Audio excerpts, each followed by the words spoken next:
Actually, I was referred by one of my client friends. Um, she suggested that I submit my pictures to a local agency here in Tampa, and they actually responded back to my email and my pictures. I came in for a meeting and I liked what I heard, so I signed with that agency, and it's been 8 years, happy, very fruitful, and I'm enjoying and loving what I do. I get to meet a lot of people. I learn about different industries through the products that I've modeled and represented. I've also learned a lot about the industry, the entertainment industry, cameras, lighting, positioning, modeling, on-air presence, being in front of the camera, how the camera can pick up anything. So you have to be very mindful on top of knowing what you're going to say or how you're going to model. You have to have a presence at the same time, just depending on the type of job that you're hired for. If it's modeling, commercial acting, commercial modeling, lifestyle modeling, just depends on the product and the client and what they direct you to do. And you're pretty much, like the word means, model. So I must do as I am told. It's not about me. Yes, I can bring my character, my flair, but I still must do what's best for the client, whether it's showing the clothing appropriately, modeling the product appropriately, giving them the energy and the style that they want me to present. Wow, that's a hard question because I love all aspects of modeling. I think they're all fun. It gives me variety. I love variety. So I feel like though the most experience that I've gotten has been through video modeling. So TV modeling has allowed me to become more comfortable in front of the camera, learning camera angles, when the technicalities of cameras, positioning, how important lighting is, how important you're modeling what you're presenting. So making sure the clothing are straight. So you get very, you learn how to be attentive to detail, especially through video modeling, because you also have to be on top of yourself physically. So your hands have to be always manicured in a natural color. Your toes have to be also manicured in a natural color. You always have to be on camera ready. So you just learn how to really take care of yourself, how to be prepared for a job, because you know kind of based on, you also learn styling from TV modeling, because the way that they style based on how the client would like their clothes to look, you learn and take that with you on jobs. So you know when you get an email on what to bring to a job, kind of an idea of what pieces to bring as your wardrobe.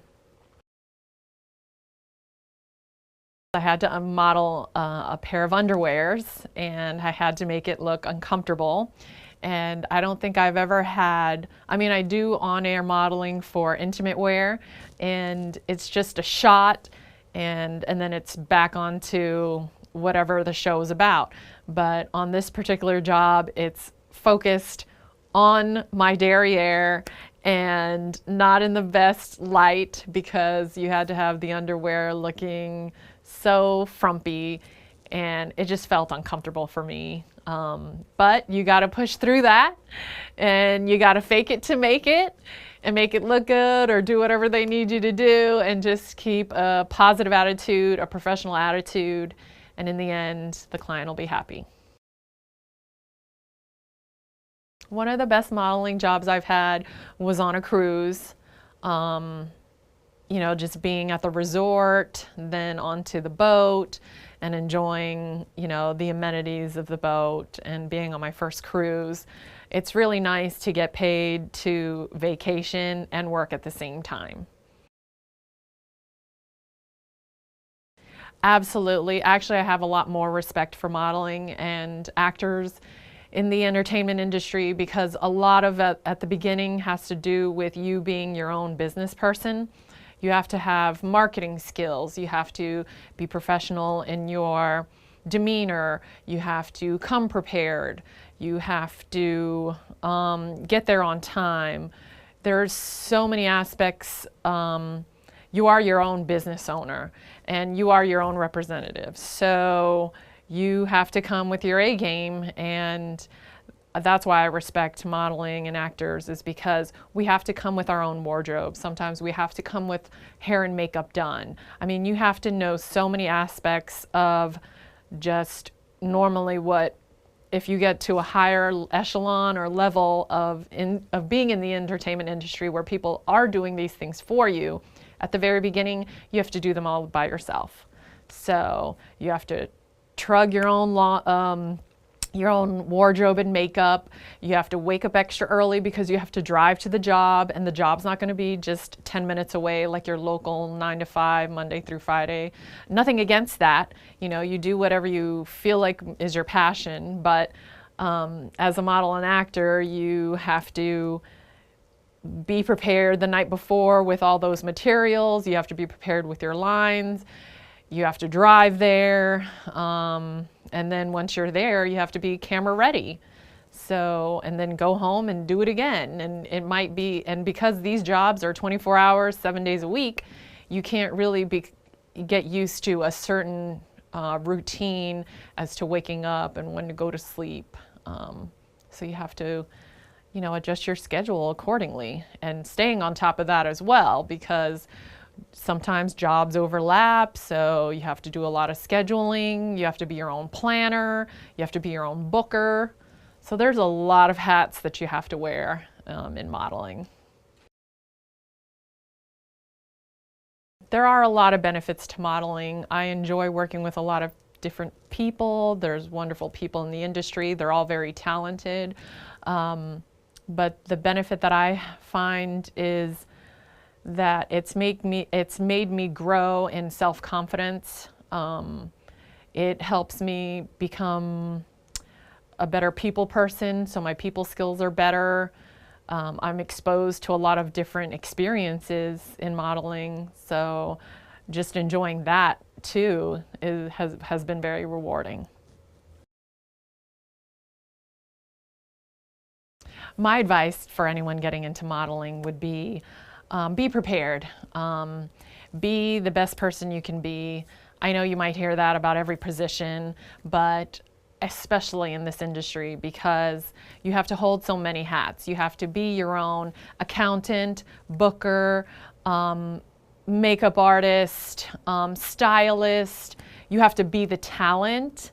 I mean, that's first and foremost, but you're handling all these other aspects of the business. You have to be your own driver. You have to be your own assistant, because you have to prep your wardrobe the night before, lug it, bring it into the car. You have to think about parking once you get to a job and carrying all those items with you. So you have to have the appropriate tools that make your job easy as well. So that's a good piece of advice. You always want to be studying yourself. So if you can get any material on somebody maybe taping you, practicing in front of the mirror, getting copies of your job, like really assessing not how you look. I mean, it is how you look, but not picking at yourself like, wow, I look ugly, or this doesn't look good. It's more like, maybe I could stand up taller, maybe I can project my voice better, maybe I can do more poses, maybe I don't like my hand placement there, those kind of things. Just constructive criticism to just keep making yourself better and better at what you do. As someone who wants to get into modeling, you want to keep in the forefront of your mind, it's nothing personal. You just got to keep on going. You got to keep going to those castings. You can't tear yourself down. You've got to give yourself love and encouragement, and just know that you're heading in the right direction if you keep on trying and you keep perfecting your craft, you keep practicing it, you keep exposing yourself.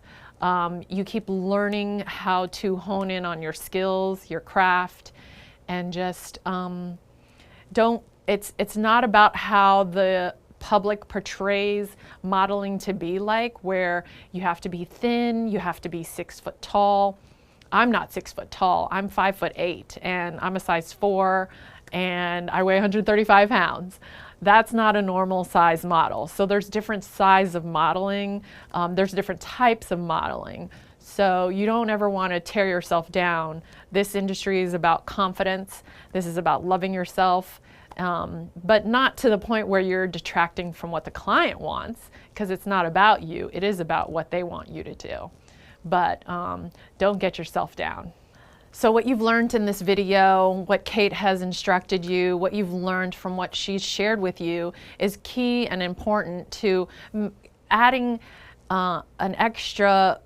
It's like having an angel or someone advising you on how to get in this industry, how to kind of give you these tips and pieces of advice that'll make you successful in this industry. Every little bit helps.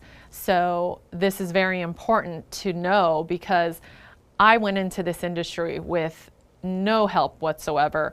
I had to learn as I went. So if there was an instructional video like this one was, it definitely would be beneficial to me to kind of know these things instead of having to ask people on set or making a mistake and then realizing it later. At least here you have a guideline, you have some advice, you have a good foundation that will take you into the industry, and then you won't be so surprised.